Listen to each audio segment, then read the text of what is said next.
So, ayan na guys yung ginawa natin na pineapple apple pen. Napatikman natin kay Ano ate. pa yung pineapple apple pen? Kaya piliin mo dalawa dyan. Alin dyan? Yung nilamutak na ni mama, guys. Ito. Ang ganda naman ng ano niya, itsura. Panoorin mo sa video. Halatang hindi ka nanonood ng video. Tadakimasu guys. Medyo malamig pa. Itadakimasu, guys. Galing kasi siya sa ref guys. Doon. Harap! Mas masarap siya sa mangga, di ba? Ang sarap. Actually, alam niyo, hindi ako mahilig sa pie. Mm-mm. McDonald's lang na apple pie yung kinakain ko. Ang sarap pala ng pineapple. Di ba? May ano siya, may asim, pero may tamis.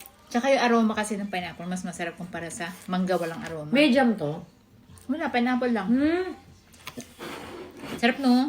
Alam nyo guys, mas masarap pala siya pagka medyo pinalamig nyo siya. Iwan mo na lang yung natira, kainin ko. Ang sarap.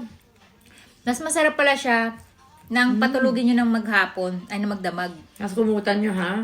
Kasi malamig ngayon. Mas masarap siya, fairness. Kasi nung bagong bake ko kahapon, hindi pa masyadong matamis. Ngayon, tamis, di ba? Tumamis Sarap. siya, guys.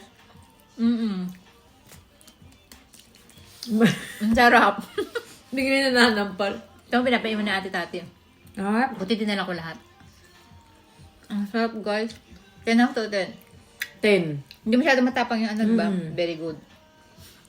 Hindi matapang yung cinnamon niya, guys. Saktong-sakto. Mas bet ko siya.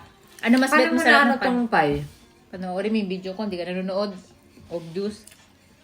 Dali lang. Iba, para batayin ko tong video. Kayang-kaya mo yung gawin. Ayoko, mahingi na lang ako sa'yo. Magpunta kang gaya mo, di ba?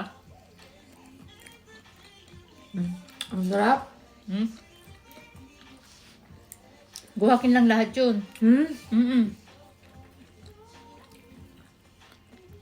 Kasi sambihakin lang tong pie sheet sa Gyomu. Tapos, di ba, 2 piso lang tong ano, pineapple. Sarap. Ay, nasa lata. Nabusog na ako, hindi na makakain. Basta ang sarap, guys. Ang sarap. Mas bet ko siya sa lahat ng pie. Apple pie, mango pie, peach pie, di ba? Kasi yung pineapple.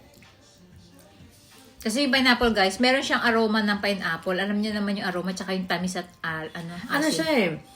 Alam niyo yung mga apple pie, ganyan. Kasi nalagyan nila ng jam sa loob, di ba?